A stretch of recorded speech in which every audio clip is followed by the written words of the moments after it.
சக்திங்கிறது எங்க காலத்துல திராவிட இயக்கத்துக்கு ஒரு பெரிய உற்சாகத்தையும் உத்வேகத்தையும் கொடுத்த படங்கள்ல அது திராவிட இயக்கத்தை முழுக்க தமிழ்நாட்டு அரசியல்ல தவிர்க்க முடியாத சக்தியா மாத்தினதுக்கு வேலைக்காரி படமும் பராசக்தி படமும். எலெக்ஷனை ஒட்டி இந்த படம் ரிலீஸ் ஆகிறதுனால திமுகவுடைய பிரச்சாரத்துக்கு வலு சேர்க்கும் விதமாக அந்த படத்துல கருத்துக்கள் இருக்கும். ஹீரோ என்ன மாதிரியான மூட்ல இருந்து எடுத்து வரது யாருக்கு தெரியும்? ஏன்னா அந்த படத்தோட ப்ரொடியூசர் ஆகாஷ் பாஸ்கர். அப்படி பாத்தீங்கன்னா நீதி நடிச்ச எந்த படத்துல திமுக பிரச்சாரம் வந்து சொல்லுங்க பாருங்க. ஆமண்ணன் இல்லையா சார்? ஆமண்ணன் ஒரு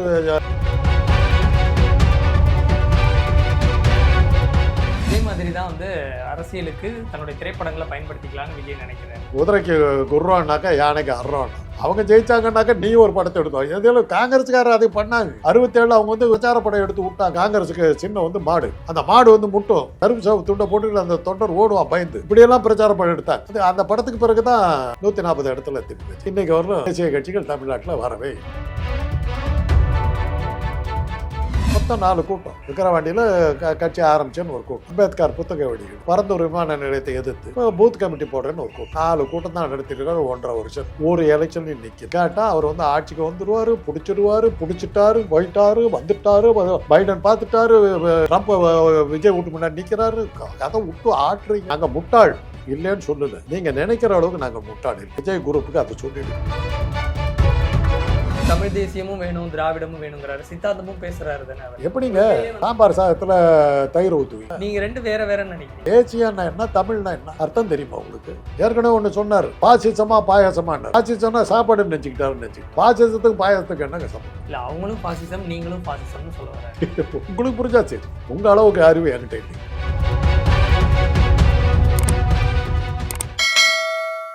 Singanallur KSG college of arts and science, JK college of nursing and paramedicals இப்பொழுது அட்மிஷன்ஸ் துவங்கியுள்ளது. UG, PG மற்றும் PhD கோர்ஸ்கள் உள்ளது. BSc nursing 4 years course. No donation, no capitation. KSG college of arts and science, ESI, Singanallur, Coimbatore. வணக்கம் sir. Sir, 2026 சட்டமன்ற தேர்தலை ஒட்டி 2 முக்கியமான படங்கள் வெளிவரதுக்கான பிளான்ல இருந்ததா சொல்லப்படுது. ஒன்று விஜய் அவர்களுடைய ஜனநாயகன், இன்னொன்று சிவகார்த்திகேயன் அவர்கள் நடித்த பராசக்தி. இந்த பராசக்தி படம் திமுகவுடைய கொள்கையை பேசக்கூடிய படமாக இருக்கும். ஸோ ஜனநாயகன் வெர்சஸ் பராசக்தி அப்படின்னு தான் நிற்கும். DMK வெர்சஸ் TVK மாதிரி அப்படின்னு சொல்லப்பட்டுச்சு. இப்போ இந்த ED ரைடு இதெல்லாம் அதை ஒட்டி தான் போயிட்டு இருக்குது. ஸோ இந்த 2 படங்களும் ஒரே நேரத்தில் வெளியிடப்படணும் அப்படிங்கிறத நோக்கி தான் பிளான்லாம் பண்ணாங்களாம். பராசக்திங்கிறது எங்கள் காலத்தில் திராவிட இயக்கத்துக்கு ஒரு பெரிய உற்சாகத்தையும் உத்வேகத்தையும் கொடுத்த படங்கள்ல அது ஒன்று. வேலைக்காரி படம் ஒரு மிகப்பெரிய எழுச்சியை ஏற்படுத்துச்சு. அந்த எழுச்சியை அப்படியே இது பண்ணி பிரம்மாண்டத்துக்கு கொண்டு போனது பராசக்தி.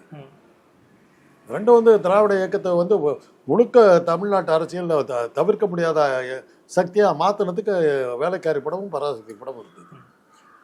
அதோட எல்லாம் கம்பேர் பண்ணுற மாதிரிலாம் இவங்களால எடுக்க முடியாது. அதெல்லாம் அன்னைக்கு இருந்த பிரச்சனைகள் பூராமே அழைச்சி போடப்பட்டது. அன்னைக்கு திராவிட இயக்கங்கள் கலை உலகத்தை பயன்படுத்தி தான் பெருசாக வந்தாங்க. எம்ஆர் ராதாவுடைய நாடகங்கள் எப்படி போகும்? எந்த ஊரில் நடக்குதோ அந்த நாடகம், அவருடைய நாடகம் நடக்குதோ அந்த ஊர் பாலிட்டிக்ஸை பூரா அந்த நாடகத்தில் பேசிட்டு வரும். கதை ஒன்று இருக்கும். ஆனால் அந்த ஊர் என்ன சொல்லுவார்னா, நான் திருப்பத்தூரில் அவருடைய நாடகத்தை பார்க்குறது, வடார்காடு திருப்பத்தூரில்.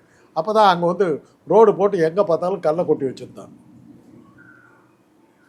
இவர் தொழுநோயாளியாக வருவார் ரத்த கண்ணீர் நாடகத்தில், தடிக்க விடுவார் கீழே. இந்த திருப்பத்தூர் முனிசிபாலிட்டியை பிடித்தான் எங்கே பார்த்தாலும் கல்லை கொட்டி வச்சிருப்பான், நாசமாக போகிற முனிசிபாலிட்டி பாரு. அந்த ஊர் பாலிட்டிக்ஸ் தியேட்டர் பொவிஷன் பறக்கும். நம்ம ஊர் பாலிட்டிக்ஸ் அப்படி தான் அந்த நாடகங்கள்லாம் ஆகும். அதே மாதிரி அண்ணாவுடைய ஓர் இரவு நாடகம் கதை ஒன்று இருக்கும். அதில் அரசியல் பூரா கொண்டு வந்துருவாங்க. அந்த எந்த ஊரில் நடக்குதோ அந்த ஊர் அரசியல் பூரா கொண்டு வந்துருவாங்க. அந்த 2 படத்தையும் விடுறாங்க. பராசக்தின்னு வரும்போது அந்த பெயரை பார்க்கும்போது இன்னைக்கு அந்த பராசக்தி படத்தை பார்த்த உயிரோடு இருக்க ஒரு 5-6 பேர்த்தில் நான் ஒருத்தன். எல்லாம் செத்து போயிட்டாங்க. எழுதுறவங்களாம் நடித்தவங்க கிடிச்சவங்க அத்தனை பேர் செத்து போயிட்டாங்க. அந்த படத்தில் இருந்த நடித்த அத்தனை பேர் செத்து போயிட்டாங்க. கதை வசனம் எழுதுறவங்க கிருஷ்ணன் பஞ்சு, ப்ரொடியூசர் எல்லாம் செத்து போயிட்டாங்க. வேலைக்காரே அப்படித்தான், அப்புறம் மனோகரா அப்படித்தான், யாருமே இல்லை. அதனால் அந்த படத்தை பற்றி இப்போ சொன்னாக்க யாருக்கு தெரிய போகுது? அது ஒன்று இருக்குது. அதனால் அந்த கம்பேரிசன் வருமாங்கிறது தெரியாது. பராசக்திங்கிற பேரில் வரும்போது இந்த மாதிரி யாராவது நாங்கள் படம் பார்க்குறது இருந்துக்கிட்டோம். அதனால் எங்களால் எந்த பாதிப்பும் வரப்போகிறதில்ல. வேணால் மீடியாக்கள் வேணால் அதுக்கு அந்த பழைய பராசக்தி படத்தை வச்சுட்டு ஏதாவது கம்பேரிசனில் எழுதுனா உண்டு. மற்றபடி பராசக்திங்கிறது ஏதோ ஒரு சாமி படம் போட்டுருக்குன்னு வச்சுட்டு போவோம். அப்ப இந்த டைட்டில் விட்டுறலாம். டைட்டில் தனியா வச்சாலும் எலெக்ஷனை ஒட்டி இந்த படம் ரிலீஸ் ஆகுறதுனால திமுகவுடைய பிரச்சாரத்துக்கு வலு சேர்க்கும் விதமாக அந்த படத்துல கருத்துக்கள் சிவகாரு இருக்கும். அதான் ஹீரோ என்ன மாதிரியான மூட்ல இருந்து எடுத்து யாருக்கு தெரியும்? நீங்க பேசுறதெல்லாம் பார்த்தா அந்த படத்தை ஓட வைக்கிறதுக்கு ஏதோ விளம்பர ஏஜென்ட் மாதிரி பேசுறீங்க. இல்ல சார், அதுதான் தெரியும். ஏன்னா அந்த படத்தோட ப்ரொடியூசர் ஆகாஷ் பாஸ்கரன், சோ இவங்க எல்லாரும் வந்து திமுகவோட தொடர்புடைய இருக்கலாம். அப்படி இருந்தாக்கா அந்த திமுக அப்படி கருத்து இருந்தா அது திமுகவுடைய தேர்தல் பிரச்சாரத்துக்கு வலு சேர்க்குமான்னு கேட்கறேன். இருக்கலாம் எல்லாமே இருக்கணும்னு ஒன்றும் அவசியம் இல்லை. அப்படி பார்த்தீங்கன்னா உதயநிதி நடித்த எந்த படத்தில் வந்து திமுக பிரச்சாரம் இருந்தது சொல்லுங்க பார்க்கலாம். மாமன்னன் இல்லையா சார்? மாமன்னன் வந்து ஒரு இதை எடுத்தாங்க, ஜாதி பிரச்சனையை எடுத்தாங்க. ஆனால் அந்த கதைக்களம் வந்து தப்பான கதைக்களத்தில் போய் அந்த படம் உருவாக்கி இருக்க வேண்டிய வேகத்தை உருவாக்காம போச்சு. சேலத்தை பேஸ் பண்ணி எடுத்தாங்க. சேலம் எங்கள் ஊர். சேலத்தில் அந்த பிரச்சனையே கிடையாது, ஜாதி பிரச்சனையே கிடையாது. எங்கள் ஊரில் பெரிய மனுஷன் பூரா பட்டியலில் தைச்சு வந்தவன். சேலத்தில் மிகப்பெரிய கன்ஸ்ட்ரக்ஷன் இவர் யாருன்னாக்கா கொண்டபோயன், பட்டியலில் தைச்சு வந்தவர், ஆந்திரா பட்டியலில். கொண்டபோயன் சொன்னாதான் கட்டடமே கட்ட முடியும். வீரபயனும் கொண்டபோயனும் தான் பெரிய கன்ஸ்ட்ரக்ஷன் கம்பெனி. அவங்களாம் தான் பெரிய ஆட்கள். இந்த நெஞ்சுக்கு நீதி படமும் கிட்டத்தட்ட இந்த சாதி அடக்குமுறைகள் ஒடுக்குமுறை. நெஞ்சுக்கு நீதிங்கிறது கலைஞர் தன்னுடைய சுயசரிதத்துக்கு கொடுத்த தலைப்பு. அது பேஸ் பண்ணி அது மாதிரி இருக்கும்னு அதை வச்சு அதை திமுகவில் தீவிரமாக இருக்க திமுககாரன் வந்து சில பேர் அதை நினச்சிக்கிட்டு வரலாம். எத்தனை பேர் தீவிர திமுககாரனுக்கு வந்து கலைஞர் தன்னுடைய வாழ்க்கை வரலாறு நெஞ்சுக்கு நீதி எழுதுக்காக தெரியும்னு நினச்சிக்கிட்டு இருக்கீங்க? சொல்லுங்க பார்க்கலாம். இன்னைக்கு இருக்கவங்கெல்லாம் தலைமுறை மாறி போச்சுங்க. இன்னைக்கு வந்து 3ஆம் தலைமுறை வந்துருச்சு. அதான் அதுக்கு ஏற்றாறு போல அந்த தலைமுறையில நடந்த விஷயங்களை இப்போ இருக்கிற இளைஞர்கள் கொண்டு போய் இன்னைக்கு அந்த தலைமுறைக்கான செய்திகளை இன்னைக்கு எடுபடுமாங்கிறத பார்க்கணும். இன்னைக்கு எடுபடுமாங்கிறத இன்னைக்கு எடுபடுற மாதிரியான அதை எடுக்கிறதுக்கு சாமர்த்தியம் இருந்து எடுத்தா போகலாம். அது அப்படிதான் வந்து நம்பப்படுது. திமுகவுடைய பிரச்சாரத்துக்கு சினிமா வாயிலாவும் இந்த படம் உதவும். நீங்க இதை சொல்றதை வச்சு இதை பாக்குற 4-5 பேர் வந்து ஒருவேளை அப்படி இருக்கும்னு போய் பார்த்தாங்கன்னா நீங்க நல்ல விளம்பர ஏஜென்ட்டா அதுக்காக பயன்படும். இல்ல, இதுக்கு முன்னாடியே நிறைய பேர் பேசி இது தொடர்பா டிஸ்கஷன் நடத்திட்டாங்க. அதனாலதான் நான் கேட்கறேன். ஏன்னா அவங்க தரப்புல இருந்து வரக்கூடிய படம் உதயநிதி அப்படி வந்தால் அது திமுகவுடைய தேர்தல் பிரச்சாரத்துக்கு ஒரு படம் பயன்படுமா? இருக்கலாம். ஏன் சினிமா ஏன் பயன்படுத்தக்கூடாது? இல்ல பயன்படுத்தலாம், ஆனா அது வேல்யூபிளா இருக்குமா அப்படின்னு பாக்கணும். இப்ப விஜய் வந்து அவருடைய படத்தை அவர் தேர்தல் ஒருவேளை நின்னார்னா, இது ஒன்றும் நிக்கல, ஒருவேளை நின்னார்னா, ஏதாவது அந்த காலத்திலேயே நின்னார்னா சர்க்கார் படத்தை எல்லாம் போட்டாலும் போடலாம். இல்ல இப்ப அப்ப அன்னைக்கு அது உபயோகரமா இருக்குமான்னு தெரியும். இல்ல இப்ப ஏன்னா அவர் போற போக்கு பார்த்தா இன்னொரு 50-60 வருஷத்துக்கு எலெக்ஷன்ல நிக்க மாட்டாருன்னு படுது. சொல்லிட்டாரு 2026 நிக்க தான் போறாரு. 2036 எலெக்ஷன் வருது இருக்கு சார். 26 அவரு கலந்து தானே போறாரு. எலெக்ஷன் பார்க்கலாம். இது வரலும் கண்ணு கட்டணும் அதை காணும் வந்தா பார்ப்போம். இப்போ ஒரு வரப்போறேன்னு சொல்லிட்டாரு. அந்த எலெக்ஷன் ஒட்டி தான் அவருடைய ஜனநாயகன் படமும் ரிலீஸ் ஆகும்னு எதிர்பார்க்கப்படுது. அதுல அவர் ஒரு சில அரசியல் கருத்துக்கள் பேசியிருந்தால் அது விஜய்க்கு சாதகமாக இருக்குமா? விஜயோட அரசியலை நீங்க எப்படி ரேட் பார்க்கணும், எப்படி போடுதுன்னு பார்க்கணும். படம் ஓடுறதை வச்சுக்கிட்டு நீங்க வந்து அரசியலில் ஜெயிக்கணும். 52 பராசக்தி வந்ததுங்க. 52 எலெக்ஷன் நடக்குது. திமுக வந்து தேர்தலில் நிக்கல. ஆனா திமுக ஆதரவுல வந்து ஜெயிச்சிருச்சுன்னு சொல்ல முடியாது. பெரிய தாக்கத்தை உண்டாக்குச்சு. திமுக பெருசா வளர்ந்துருச்சுன்னுலாம் வந்துருச்சு. ஆனா அவங்க அதை வந்து தேர்தலில் பிரதிபலிக்கல. 54ஆம் வருஷம் வந்து திருச்சி மாநாட்டில் வந்து தேர்தலில் நிற்கலாம்னு சொல்லி முடிவெடுத்த பிறகு 57ஆம் வருஷ தேர்தலில் தான் திமுக அரசியலில் நிற்குது. அன்றைக்கி திமுக வந்து சினிமாவில் மிகப்பெரிய செல்வாக்கோடு இருக்குது. எம்ஜிஆர்லாம் முழு நேர திமுககாரராக வந்துட்டார். அந்த நேரத்தில் முழு நேரம் அப்போ கூட 15 இடங்களில் ஜெயித்தாங்க. ஆனால் தோல்வி அடைஞ்ச இடங்கள்லாம் மிக சொற்ப வாக்குகளில் தோத்தாங்க. அப்போ தான் நேரு கேட்டார் காமராஜர், இன்னும் ஒன்றுமே இல்லை அந்த கட்சின்னு சொன்ன, இவ்வளோ தூரம் வந்திருக்காங்க, தோத்த இடத்துல கூட அடுத்த எலெக்ஷனில் பாருங்கன்னார். அந்த 15 இடத்துல வெற்றி பெற்றாங்க. அந்த 15 இடத்துல 14 இடத்துல தோக்கடிச்சார் காமராஜர். ஆனால் அவர் அதில் கான்சென்ட்ரேட் பண்ண போய் 52 இடத்துல திமுக ஜெயிச்சு. 14 இடத்த சீரிச்சா பார்த்தீங்கன்னா பின்பக்கம் வந்து அவங்க 52 இடத்துல ஜெயிச்சு ராட்சச மாதிரி பின்னாடி நின்னாங்க. உடனே நேரு கேட்டார், என்ன 52 வந்துருச்சு, எங்கே போயிட்டு இருக்கிற நீன்னாரு. கட்சியை தடை பண்ணுங்கன்னார். ஜனநாயக நாயகத்தில் கட்சியை தடை பண்ண முடியாதுன்னாரு. அன்னைக்கு வந்து இந்த பிரிவினை கேட்டாக்கா கட்சி தடை செய்யப்படும்னு ஒரு சட்டத்தை கொண்டு வந்தாங்க. திமுகவுக்காக கொடுத்தாங்க. பிரிவினை கேட்டால் தடை அப்படின்னாங்க. அண்ணாவுக்கு என்ன பண்ணுறதுன்னு தெரியல. திராவிட நாடு கோரிக்கை தான் மெயின் கோரிக்கை. கை விட்டாக்கா கேவலமாக போயிடும். ஏன்னா இல்லாட்டி அரசியல் கட்சியாக இது பண்ண முடியாதுங்கிற அளவுக்கு இக்கட்டில் நிலைமை வரும்போது அண்ணாவுக்கு ஜாதகம் நல்லா இருந்தது. சீன ஆக்கிரமிப்பு வந்தது. சீனா வந்து உள்ளே வந்துருச்சு. உடனே அண்ணா என்ன பண்ணார், எல்லையிலே தொல்லை, இந்திய நாடே ஆபத்தில் இருக்கும்போது நம்ம பிரிவினைவாதம் கேட்டு இந்தியாவை மேலும் பலவீனப்படுத்தக்கூடாது, ஆகவே தற்காலிகமாக திராவிட நாடு கோரிக்கையை நாங்கள் ஒத்தி வைக்கிறோம், கைவிடவில்லை, ஒத்தி வைக்கிறோம்னு சொல்லிட்டாரு. கட்சியை தடை பண்ண முடியல. ஆக அதை எதிர்பார்த்த மாதிரி 62ல் 52 பேர் ஜெயித்தவங்க 67ல் 140 இடமா ஜெயிச்சு ஆட்சிக்கு வந்துட்டாங்க. இன்றைக்கி வரலும் தேசிய கட்சிகள் தமிழ்நாட்டில் வரவே இல்லை. 67ல் போனவங்க தான் போனாட்டின்னு போனோம். இல்லை, இதே மாதிரி தான் வந்து அரசியலுக்கு தன்னுடைய திரைப்படங்களை பயன்படுத்திக்கலாம்னு விஜய் நினைக்கிறாரு. அது குதிரைக்கு குர்ரோன்னாக்கா யானைக்கு அர்றோன்னா, அவங்க ஜெயிச்சாங்கன்னாக்கா நீ ஒரு படத்தை எடுத்தோம். எதில் காங்கிரஸ்காரர் அதை பண்ணாங்க. 67 அவங்க வந்து பிரச்சார படம் எடுத்து விட்டாங்க. ஜெமினி தான் எடுத்து விட்டாங்க. ஜெமினி ஸ்டூடியோ தான் எஸ்எஸ் தான் எடுத்து விட்டார். என்ன தோழரே அப்படின்னு சொல்லிட்டு காங்கிரஸுக்கு சின்னம் வந்து மாடு. அந்த மாடு வந்து முட்டும், கருப்பு சவப்பு துண்டை போட்டு அந்த தொண்டர் ஓடுவான் பயந்து. இப்படியெல்லாம் பிரச்சார படம் எடுத்தாங்க. அது அந்த படத்துக்கு பிறகு தான் 140 இடத்துல திமுக ஜெயிச்சு. ஆனால் விஜய்க்கு இன்னைக்கு ஒரு மாஸ் க்ரௌடு இருக்குல்ல சார்? அதான் நீங்கள் சொன்னுங்க, ஆட்சிக்கு வந்துட்டார், அப்புறம் என்ன பிரச்சனையே இல்லையே. ஏன் எலெக்ஷன் நிற்க மாட்டேங்கிறாரு? 26ல் தானே சார் நிற்பாரு. இது வரலும் 3 எலெக்ஷன் வந்தது, சான்ஸ் வந்தது. ஆமாம் சார். மொத்தம் எத்தனை கூட்டம் போட்டிருக்காரு திமுக ஆரம்பிக்கப்பட்ட மொத்தம் எத்தனை கூட்டம் போட்டிருக்காரு? மாநில மாநாடு போட்டுட்டாரு. மாநில மாநாடு எங்கே போட்டார்? ஃபர்ஸ்ட் மீட்டிங் இல்லையா? அதானே சொல்கிறீங்க? விக்கிரவாண்டியில். அதுக்கப்புறம் என்ன? அதுக்கப்புறம் கட்சி கலந்தாய்வு கூட்டம் இந்த மாதிரி அது வீட்டுக்குள்ளார நடத்திக்கிட்டு இருந்தார். எந்த இடத்துல பொதுக்கூட்டம் போட்டார்? என்ன மாநாடு நடத்தினார்? மொத்தம் 4 கூட்டம். விக்கிரவாண்டியில் கட்சி ஆரம்பிச்சேன்னு ஒரு கூட்டம், அம்பேத்கர் புத்தக வெளியீடு, பரந்தூர் விமான நிலையத்தை எதிர்த்து போராட்டம், பூத் கமிட்டி போடுறேன்னு ஒரு கூட்டம். 4 கூட்டம் தான் நடத்திருக்காரு 1.5 வருஷத்தில். ஒரு எலெக்ஷன்லையும் நிற்கல. கேட்டால் அவர் வந்து ஆட்சிக்கு வந்துடுவார், பிடிச்சிட்டாரு, போயிட்டாரு, வந்துட்டாரு, பைடன் பார்த்துட்டாரு, ட்ரம்ப் விஜய் வீட்டு முன்னாடி நிற்கிறாரு. கதை விட்டு ஆட்டுறீங்க. வந்த உடனே நிற்கணும்னு அவசியம் இல்லை. அதான் ஏன் இந்த குரல் அப்படி பறங்கி போச்சு? ஏன் உடனே அப்படி இல்லை ஆயிட்டீங்க? ஐயோ அப்பாவும் அதுக்குள்ள சங்கடாயிட்டு இப்படி நிறையா பேசுவாங்க.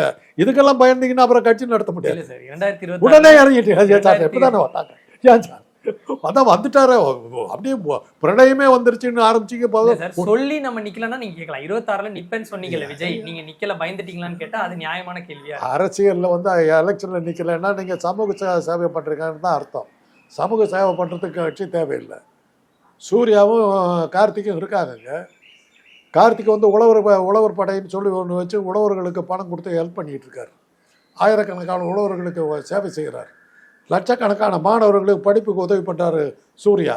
கட்சி ஆரம்பிக்கலை, இதை வச்சுக்கிட்டு பொழப்பு நடத்தலை. அவங்க ஒரு படத்துக்கு 150 கோடி வாங்குற ஆள் கள்ளக்குறிச்சியில் வச்சு சாராயம் குடித்த போது ஆறுதல் சொல்லிவிட்டு 1 பைசா கொடுக்காம அந்த ஆள் நீ என்ன ஒரு மக்களுடைய துன்பத்தில் பங்கெடுத்துக்கிட்ட? என்ன நீ பண்ணிருக்க? 1 ரூபாய் யாருக்கா கொடுத்துருக்கியா? நீட் தேர்வுனால அனிதா இறந்தப்ப போய் நின்னாரு. அங்கே போய் நின்று ரொம்ப வருத்தமாக இருக்குதுங்க, பணத்தை புதைக்கிறதுக்கு ஏற்பாடு பண்ணுங்க, வர்றங்க, முடிஞ்சு போச்சு. நாங்கள் முட்டாள் இல்லைன்னு சொல்லலை. நீங்கள் நினைக்கிற அளவுக்கு நாங்கள் முட்டாள் இல்லை. விஜய் குரூப்புக்கு அதை சொல்லிடுங்க. மக்கள் அவ்வளோ பெரிய முட்டாள்கள் இல்லை, ஜாக்கிரதையாக இருக்கும். கிராஃபிக்கை வச்சுக்கிட்டு படத்தை ஓட்ட முடியாது. ஒரு மாற்று அரசியல்னு யாருமே வரக்கூடாது சார். வரக்கூடாதுன்னு சொல்லிங்க, வர்றவங்க ஒழுங்காக வரணுங்கிறது தான். உன்னுடைய வறுமையை வந்து காரணம் காட்டிக்கிட்டு என் வயிற்றுல என் அடி வயிற்றுல கையை வச்சு புடைக்கிறதுக்கு வர்றவனு ஏற்றுக்க முடியாது. உனக்குன்னு என்ன கொள்கை இருக்குது? கொள்கை தலைவர்கள் யார் யாருன்னு அறிவிச்சாங்க. உனக்கு உன்னுடைய கொள்கை என்ன? எந்த லட்சியத்துக்காக வர்ற நீ? வாரிசு அரசியலுங்கிற நீ யாரு? சினிமாவுக்கு எப்படி வந்த நீ? ட்ராமாவில் ஆக்ட் பண்ணிட்டு வந்தியா? சினிமா ஸ்டூடியோவில் எடுபடி வேலையெல்லாம் பார்த்துட்டு லைட் பாயாக இருந்துட்டு வந்தியா நீ? அப்பா எடுத்தாரு, படம் எடுத்தாரு, உட்காந்து. விஜயகாந்த் இல்லை நீ எப்படி உள்ள வந்துருக்கு? ஒரு வகையில் நான் வந்து விஜய் பற்றி அதிகமாக பேசக்கூடாது, என் குடும்பத்துக்கு உதவி பண்ணியிருக்காரு, அதனால் நான் வாய முடிக்கிறேன். ஆனால் அரசியலாக நீங்கள் அவர் ஆதரிக்கிற நிலையில் இல்லை. அவன் வந்தால் நல்லா இருக்கும். வந்துட்டாரே சார், வந்தா நல்லா இருக்கும், வர மாட்டேங்கிறாரு. 1.5 வருஷம் ஆச்சு கட்சி ஆரம்பிச்சு, 4 மீட்டிங் தான் போட்டிருக்காரு. இன்னும் நிறைய களத்துக்கு வரணும், மக்களோட சந்திக்கணுங்க, மக்களை பார்க்கணுங்க, மக்களுடைய குறைகளை கேட்கணுங்க. கூட்டம் வந்துடும் அப்படின்னு அப்புறம் அரசியலுக்கு வரக்கூடாது. என்ன மந்திரி ஆயிட்டாக்கா ரூம்குள்ள கதவை பூட்டிட்டு உட்காந்துட்டு இருப்பீங்களா? அரசியல்வாதியை எடுத்துக்கிட்டு கூட்டம் வரும்னு சொல்லி பயப்படுற ஒரு ஆளை பூலோகத்திலே பார்த்தது, பூலோகமே கேள்விப்படும். அதை வேற பெருமையா வேற சொல்றீங்க, அசிங்கமா அவங்க இருக்குது. தரப்புல இருந்து அதை சொல்றாங்க. நீங்க ஒரு லேசான அறிவு உள்ளவங்க, கொஞ்சம் மூளை உள்ளவங்க கூட பார்த்தா சிரிப்பாங்க. அப்ப விஜய் அரசியலுக்கு வந்தது இந்த மக்கள் எல்லாம் முட்டாள் நினைச்சுதான் வந்திருக்காருங்கிறீங்க. அப்படிதான் அவர் இப்ப நீங்க சொல்றதை வச்சு பார்க்கும்போது மக்களை முட்டாள தான் நினைக்கிறார். இந்த தமிழ் தேசியமும் வேணும், திராவிடமும் வேணுங்கிறாரு, சித்தாந்தமும் பேசுறாரு தானே அவரு. எப்படிங்க கொள்கையே வந்து அறிவிக்கல. சாம்பார் சாதத்துல தயிர் ஊத்துவீங்களா? நீங்க ரெண்டு வேற வேறன்னு நினைக்கிறீங்களா? தமிழ் தேசியம் என்னக்கா தேசியம்னா என்ன, தமிழ்னா என்ன, முதல்ல அதை சொல்லுங்க. அர்த்தம் தெரியுமா உங்களுக்கு? தேசியம்னாக்கா, தேசிய நீரோட்டம்னாக்கா இந்தியை ஆதரிக்கணும். தமிழ்னு பேசுனீங்கன்னா மாநிலத்துக்கு வந்துடுறீங்க. அது எப்படி ரெண்டும் ஒன்றா சேரும்? ஏற்கனவே ஒன்று சொன்னார், பாசிசமா பாயாசமானார். பாசிசம்னா சாப்பாடுன்னு நினச்சிக்கிட்டு பாசிசத்துக்கு பாயாசத்துக்கு என்னங்க சம்பந்தம்? இல்ல அவங்களும் பாசிசம், நீங்களும் பாசிசம்னு சொல்ல வராரு. உங்களுக்கு புரிஞ்சா சரி. உங்க அளவுக்கு அறிவு என்கிட்ட இல்லைங்க. இல்ல அவர் அப்படிதான் உங்க அளவுக்கு அறிவு என்கிட்ட அவங்க பாசிசம்னா நீங்க பாயாசமா அப்படின்னு. அதான் கேட்கணும். பாயாசத்துக்கும் என்ன சம்பந்தம், அதை சொல்லுங்க. எவனோ எழுதி கொடுத்த வசனத்தை படிச்சுட்டு வச்சுக்கிட்டு அப்படியே பேசுகிற ஆள் 2.5 நிமிஷத்துக்கு மேலே ஒரு கூட்டத்தில் பேச மாட்டேங்கிறாரு. அவரை போய் வச்சுக்கிட்டு தலைவர்னு சொல்லிக்கிட்டு இருக்கிறீங்க. முதல் மாநாட்டில் ரொம்ப நேரம் பேசினார், அதோட முடிஞ்சு போச்சு. இல்லை எங்கேயாவது கொச்சி கொடி பறக்குதா பாருங்க. உலகம் முழுவதும் அவர் பின்னாடி நிற்கிறதா சொல்லிட்டு இருக்கீங்க. இங்கே இவ்வளோ தூரம் வந்தீங்களா, எங்கேயாவது அந்த கட்சி கொடி அதை எங்கேயா பறக்குதா? அவங்க கிளைக்கழக ஆஃபீஸுகள் எங்கேயா இருக்குதா? அவருடைய கட்சி தொண்டர்கள் யார், இந்த ஏரியாவுக்கு யார் செயலாளர், இந்த வட்டத்துக்கு யார் செயலாளர், இந்த வட்டத்துக்கு பொறுப்பாளர் யார், பூத் கமிட்டியெல்லாம் போட்டேங்கிறார் யார், எங்கே இருக்குது ஆஃபீஸு? நான் தினசரி ஆவடியூரில் போகிறேங்க. இங்கேருந்து ஆவடி இது அடையாரில் தான் ஆவடியூர் 30 கிலோமீட்டர் ட்ராவல் பண்ணும். ஒரு இடத்துல ஒரு சின்ன கொடி பறக்கல. தொண்டர்கள் பல கோடி பேர் இருக்காங்க. சந்திரமண்டலத்திலேருந்து அவங்க கட்சி கூட்டம் தான் சந்திரமண்டலத்துக்கு தெரியுதுன்னு சொன்னீங்க. அவ்வளோ லட்சக்கணக்கான பேர் உறுப்பினர்களாக இருக்கிற ஒரு கட்சி கொடியை காணும். எந்த இடத்துல இருக்குன்னு கூட தெரியல. இன்றைக்கி அந்த கொடி என்னென்னலாம் இருக்குன்னு உங்களுக்கு தெரியுமா? என்ன இருக்கு சொல்லுங்க. சரி சார், சிகப்பு கலர் இருக்கு. சரி, அப்புறம் மஞ்சள் கலர் இருக்கு. நடுவில் 2 யானையோட. அவ்வளோதான். முத்தூட் ஃபைனான்ஸ் அந்த சின்னத்தை வச்சுக்கிட்டு தான் நான் அந்த முத்தூட் ஃபைனான்ஸுன்னு தான் நான் பார்த்துக்கிட்டு. அவங்களுக்கு உலகம் பூரா இருக்கு. இப்பதான் உறுப்பினர்கள் சேர்த்துட்டு இருக்காங்க. சேர்த்துங்க, ஒன்றும் அவசரம் இல்லைங்க, சேர்த்துங்க. 2026 100-150 வருஷம் இருக்குது, சேர்த்து. என்னை பொறுத்தவரை அவர் வந்தால் நல்லா இருக்குங்கிறது தான் என்னுடைய இது. ஏன்னா அவர் பச்சை தமிழன் அதனால் அவர் வந்தால் நல்லா இருக்கும். நான் இல்லைன்னு சொல்லுவேன். வரமாட்டேங்கிறார். Singanallur KSG college of arts and சயின்ஸில் JK college of nursing and paramedicals இப்பொழுது அட்மிஷன்ஸ் துவங்கியுள்ளது. Single parent, merit and sports ஸ்காலர்ஷிப்ஸும் உண்டு. ஹாஸ்டல் ஃபெசிலிட்டியுடன் பஸ் வசதியும் உண்டு. KSG college of arts and science, ESI, Singanallur, Coimbatore.